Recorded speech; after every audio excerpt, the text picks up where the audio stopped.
நிச்சயமா தாராளமா மனப்பூர்வமா நீங்க என்ன பண்ணுங்க அப்படின்னு சொன்னா இந்த காப்பகத்துக்கு வந்து அதிகமாக நீங்க உதவி செய்யுங்க. ஏன்னு சொன்னா நம்முடைய கண்கள் நம்ம எல்லாத்துக்கும் தெரியும், ஒரு நாளைக்கு எத்தனை தடவை பாவம் செய்யுதுன்னு நமக்கு தான் தெரியும்.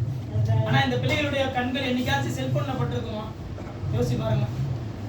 இல்ல அல்லாஹ் தடுத்த, இறைவன் தடுத்த எத்தனையோ விதமான விஷயங்களை இன்னைக்கு நம்ம கண்ணால பார்க்கிறோம், காதால கேட்கிறோம், மனசால யோசிக்கிறோம், அதற்காக நம்ம வந்து செயல்படுறோம். காலால கையை கொண்டு எத்தனை விதமான கெடுதலான விஷயங்கள் நம்ம செய்து கொண்டிருக்கோம். ஆனா இந்த பிள்ளைகள் எல்லாரும் வந்து மாசூமானவர்கள், பாவத்தை விட்டும் தூரமானவர்கள். அப்ப நிச்சயமா நீங்க செய்யக்கூடிய அந்த உதவிகள் நிச்சயமாக சொல்லுவாங்களா இல்லையா, நீங்க செய்யக்கூடிய உதவிகள் அதாவது கடவுள்கிட்ட போதுன்னு சொல்லி என்ன ஹதீஸ் தான் வரும். அல்லாஹ் கேட்பானா, நான் உங்க அதாவது ஆதமுடைய மகனே உன்னுடைய வீட்டுக்கு வெளியே நான் வந்து கேட்டேன், நீ ஏன் எனக்கு உதவி செய்யலன்னு சொல்லி கேட்பானா.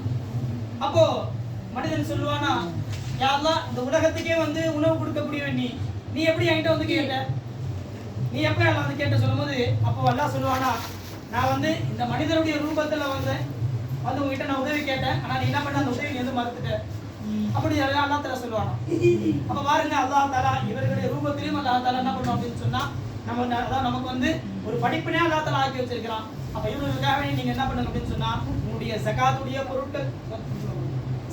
பொருட்கள் கொடுக்கலாம், அதே போல தான தர்மங்களை கொடுக்கலாம். உங்க வீட்டுல ஏதாவது மிகப்பெரிய ஒரு வைபவம் இருக்கு, திருமணம் இருக்கு, இல்ல உங்களுடைய பையனுக்கு ஒரு பெண் பார்க்க போறீங்க, இல்ல உங்களுடைய பெண்கள் வந்து ரொம்ப நாளாகியும் என்ன ஆகுது சொன்னா சரியான வரன்கள் அமையல, பல நபர்கள் வந்து குழந்தை பாக்கியம் இல்லாம இருப்பாங்க.